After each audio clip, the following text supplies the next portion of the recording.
I should mention that joining us now is MSNBC senior contributing editor and the founding director of the Race Card Project, Michelle Norris. Michelle, I just got to get your reaction to both what you've seen tonight in terms of these speeches, but also what you've been hearing in terms of your reporting.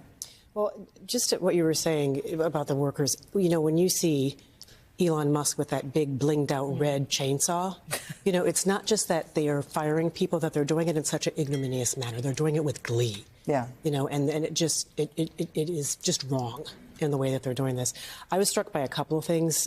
I do believe that we're going to see them go after Social Security. You know, they asked the bank robber, why did you go to the bank? Well, because that's where the money is. Yeah.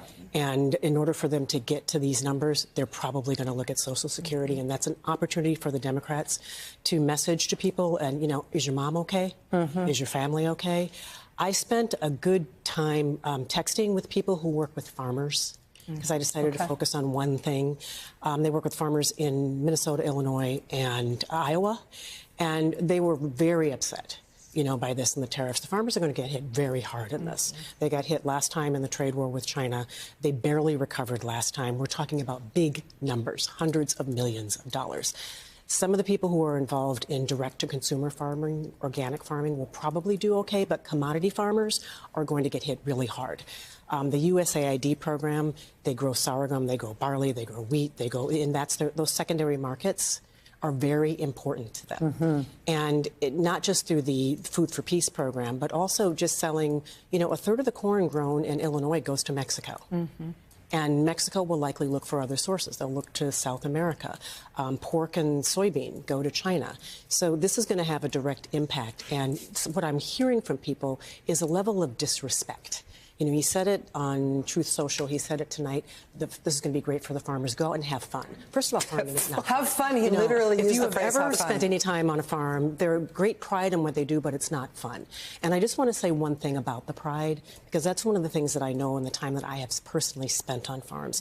For the farmers who are involved in the USAID program, it is a source of income for them, but it is also a source of pride and dignity. When you travel throughout the Midwest and places like Kansas and Illinois, you've seen this when you've been out on the campaign trail, they will have signs on the side of the farms that say, we feed the world. That is how they see themselves. And he does not understand that. He doesn't respect that aspect of their work. And I don't think, and one of the things I heard today from someone I was talking to in Minnesota said that they don't think that he respects them as entrepreneurs, as businessmen. And that's essentially what farmers are. They're businessmen, and he's messing with their money. So his uniquely Trumpian stupidity about farming, because he knows the farmers are going to suffer very quickly on retaliatory tariffs. He said to them, you can just sell your products in the United States. No competition. For all of Donald Trump's lifetime and before, the United States of America has produced more food than it can eat.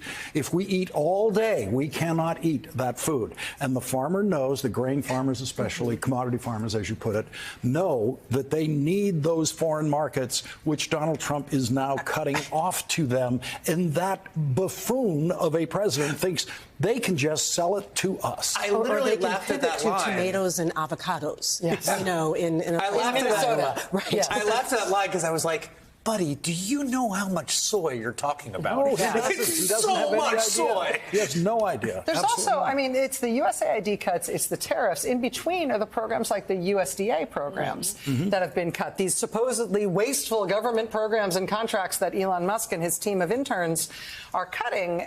In New England, where I live most of the time, I mean, what we're seeing is small to medium scale farmers who have done projects that they signed up with USDA to do that are improvement projects for their land and for farming techniques that are something the U.S. government wants to invest in order to make the most out of our farming capability and our ag capability. And they've done those things, whether it's fencing or soil amendments or something with their dairy herds. They've done these things. They're out. These are small farmers, you know, family farms that are out tens of thousands of dollars, or in some cases six figures.